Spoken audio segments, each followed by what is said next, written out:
Millennials, it has taken us a while for us to get to the place of like, actually, no, I don't want this. I like this. I want to try this kind of thing. So right now, I would say I'm enjoying the best sex of my life. Hello YouTube, back at it again with another reaction video. Hope what I enjoy. I had no business having sex with a 15-year-old. Let me be the first one to say this. In fact, if you even ask me now, like that at that time, no one knows anything. If I could turn back time, I feel like I would have started at 25, to be honest, because everything before that was kind of like very experimental. I don't feel like I knew what I was doing. I don't think it was like... You don't feel like you know what you're doing, bro. That is not a feeling. You did not know what you're doing. A lot of chicks hadi wanaume, they don't know what they are doing. Mimi namuka mimi nilikuwa na una struggle kuingisha hata deki ndani, una struggle. And then after that initial struggle ya kutafutanga shimo, baadaye unakuja una struggle lasting long. And then after ku struggle you could last long, unaanza ku struggle ku satisfy the chick. And then oh my lord, it's a struggle. It's constant growth. And since wanaume wengi they don't get so much action, growth, it takes time. Ama pia watu wanakuwa deluded in thinking like I'm the best, but the chicks wanasema something different. But at 15 years it's wild. At 15 years, you know, yes, naweza sema it's wild, but at the end of the day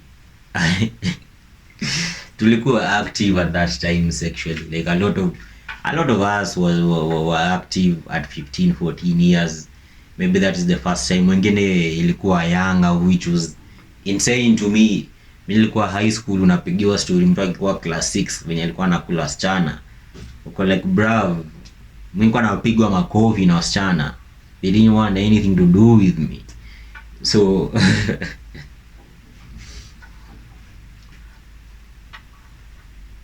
and pia nilikuwa na kusema hadi mademu wengi hata wakifika 25 26, I've met a couple of them. Ikifika kwa intercourse, they know nothing apart from maybe kuset dogi na kulala, maybe a bit of BJ, na hiyo inakwanga maybe trial and error, but majority of them, they absolutely know nothing. I was giving consent in the way that I understand consent now. And I would say that for me, I wish that I had waited a bit longer. But I definitely would say that after 25, I got married at 26. So before 25, like let me say between 20 and 25, I think that's where like I was very explorational. Is that a word? Explorative. You've made that up for sure. Definitely. That's what when I said it. Yeah. Exploratory. You know, this is the point when the red pill content ingekuwa lekuni malaya, huyu ni nini yote, umefanya malaya yote. Bro, at the end of the day, hata ukae hapa uite huyu malaya and all sorts of names. These red pill guys, their wives walikuwa in the same method, in the same boat ya ku experiment. Kumbuka, we are all young. Everyone was young at a time. Everyone alikuwa anataka ku experiment at a time. No maana mimi nabwekanga na kitu ya ku act all holier than thou. Like, oh, madam, they're supposed to be pure and nini achana malaya. Like, bro, yes, cool, atachana nayo, she won't be like that, but itafika point in your marriage she'll start being experimentative, and guess who it will not be with? You. Yeah, I feel like I was, you know, I feel like I was definitely like more exploratory. I was willing pretty much to just like, oh, okay, fine, let me see how this feels. Let me see, you know, what this is. But I very much remember myself not being so completely in my body. You know, it's like you don't really know yourself as well. So of course, if you don't know yourself, even if someone else comes and tells you, actually, no, this is what women like, you're like, okay, yeah, I guess so, you know, kind of thing. I would say after 25, definitely I could see myself like now coming into my own, like, I know I definitely don't like this. I definitely like this. But in my 30s, that's where, and I know you guys are still far from 30s, but let me tell you, it's sweet. It's sweet in the 30s, because I feel like in the 30s, now you're just kind of like, you see that level of compromise that you're saying that you're just not willing to, that's where I am right now. And if you've reached there, actually, wherever you are right now, better for you, because I feel like for people, especially millennials, it has taken us a while for us to get to the place of like, actually, no, I don't want this. I like this. I want to try this kind of thing. So right now, I would say I'm enjoying the best sex of my life. you deserve to be having good sex. Me, I want everyone to have good sex.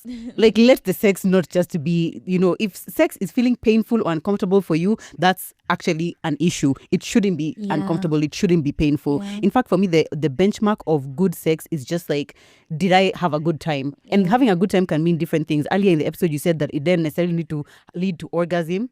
That is still up for debate. But I would say for And okay, first of all, kuna half of it nasikia ni ile more like, oh, I'm blaming me being young, experiment nini. But the other half, she's actually making sense, because if it doesn't feel good in the long run, huyu manzi atakucheat on. No maana again, red pill content wanasema, oh, do not go down on your girl. Usi set up all these extra dates, mufanye extra sexual activities. Ati mi siwezi do this nini, lazima nikuwe masculine frame na nini. It's cool until you realize, until unakuwa a side dude, until unakuwa an attractive young dude, unakuja unaanza kukuwa reached out by all these old mamas, when you realize ni mabibi zao, the red pill dudes, the hardcore dudes, the extra masculine dudes, and then they are cheating because the dudes cannot satisfy them sexually. Mjamaa jai patia fellatio manzi yake, and then she comes to you, unampatia fellatio, and then she's like, damn, this is a different awesome experience, and then she wants that. Mimi nimepatana na mama kwa hivyo, unamkul like unampatia tongue action kidogo, she's over the moon, because ako like, my husband has never done that. A lot of dudes don't do that. Unamfanya orgasm, unamfanya squat, unamfanya nini. Again, all these two simple skills that a lot of dudes don't know, ukikuwa nayo inakupatia an edge over everyone else. And again, ndio maana nakwambia, sometimes the red pill content mislead a lot of dudes. Yes, it helps with the chasing of the bag, it helps usikuwe simp, but it doesn't help to keep these women in the long run. It doesn't help you sexually satisfying them. It doesn't,